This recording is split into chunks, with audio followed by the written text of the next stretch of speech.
Sekarang ini banyak di antara kita atau kadang-kadang kita sendiri tanpa terasa mengeluh, ya Allah, betapa sulitnya kehidupan ini, betapa sulitnya mencari rezeki.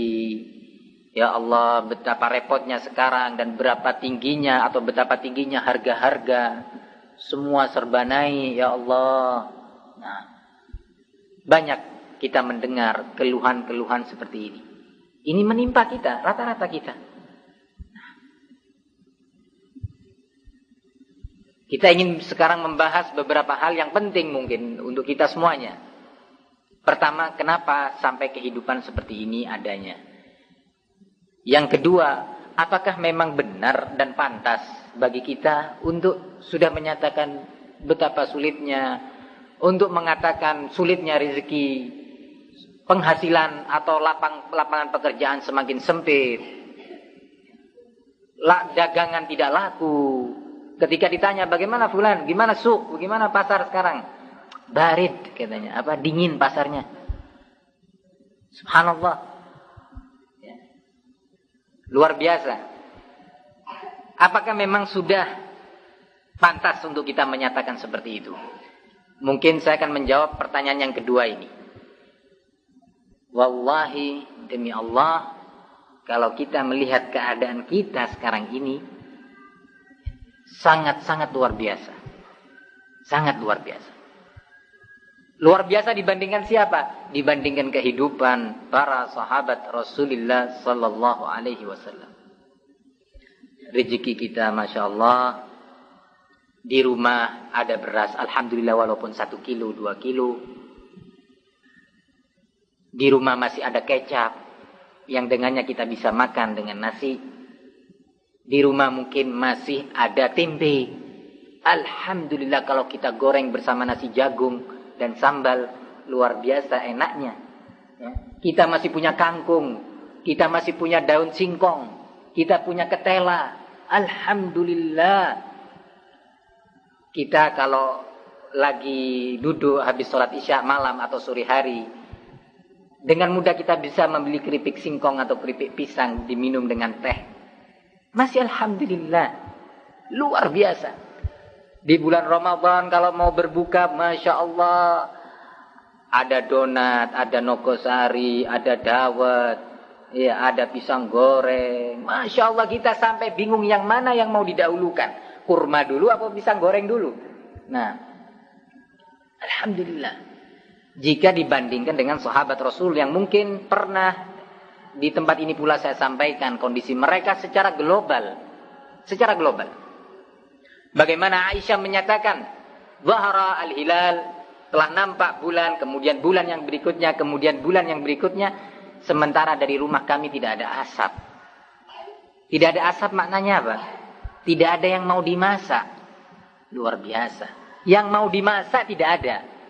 Lah kalau kita kebingungan mau masak apa hari ini, seorang ibu kadang-kadang dengan pisaunya di dapur, dia memikirkan, hari ini mau masak apa ya? Mau masak sayur asam, baru kemarin kita buat sayur bayam.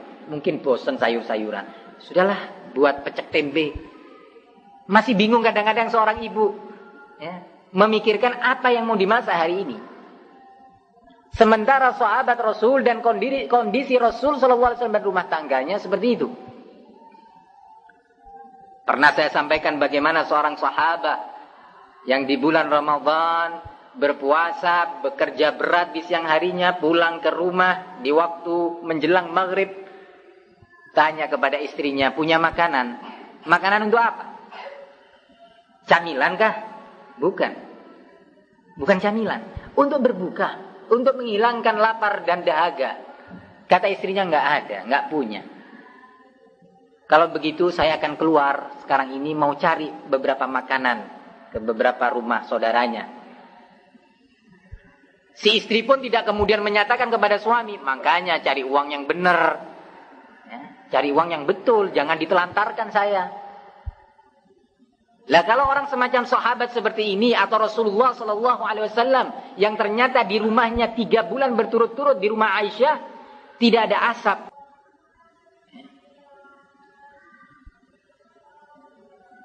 Tapi subhanallah, inilah kehidupan mereka. Ternyata kalau kita mau bandingkan dengan kehidupan kita, di mana sahabat pada waktu itu baju, kita alhamdulillah baju untuk ke masjid ada. Kopiah untuk ke masjid punya 2. Satu kotor, satu dicuci. Yang satu dipakai lagi setelah dicuci. Nah, baju untuk resepsi ada. Baju untuk safar ada. Baju untuk bersilaturahmi ada. Baju untuk ke kantor ada. Lah sahabat, para wanita sahabiyah juga, sampai kenapa ada sebuah hadis yang menyatakan, ya Rasulullah, inna ihdana asaba thawbaha damul haid. Ya Rasulullah, kata seorang wanita, salah satu di antara kami ini pakaiannya terkena darah haid. Darah apa? Menstruasi. Gimana ini? Kalau kita kan gampang, ada apa ribut, cuci aja selesai. Masalahnya bukan itu. Masalahnya dia mau sholat gak ada baju lagi. Kalau kita gak perlu tanya kan. Cuci selesai urusannya.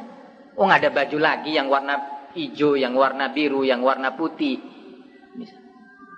Kenapa sampai ada pertanyaan dari seorang sahabiyah, seorang wanita sahabat ini tadi, dengan pertanyaan seperti itu? Dijelaskan oleh para syurahul hadis, dikarenakan mereka gak punya thawb lagi. Nggak ada baju lagi, sehingga untuk sholatnya gimana? Maka dibimbing oleh Rasulullah. Cuci, gunakan ini dan dengan cara begini dan begini, kemudian sholli fihi. Sholatlah engkau dengan menggunakan pakaian itu tadi. Lah kalau kita rukuhnya aja, mukenanya aja berapa? Mungkin setiap tahun atau 2 tahun sekali beli baru. Berganti merek. Maka benar-benar kondisi kita ini luar biasa. Dan apa yang hilang dari kita? Apa yang tidak kita miliki umat yang ada sekarang ini? Yang tidak dimiliki adalah as-sabr wa syukur. Sabar dan syukur. Sabar terhadap kondisi, bersyukur terhadap nikmat.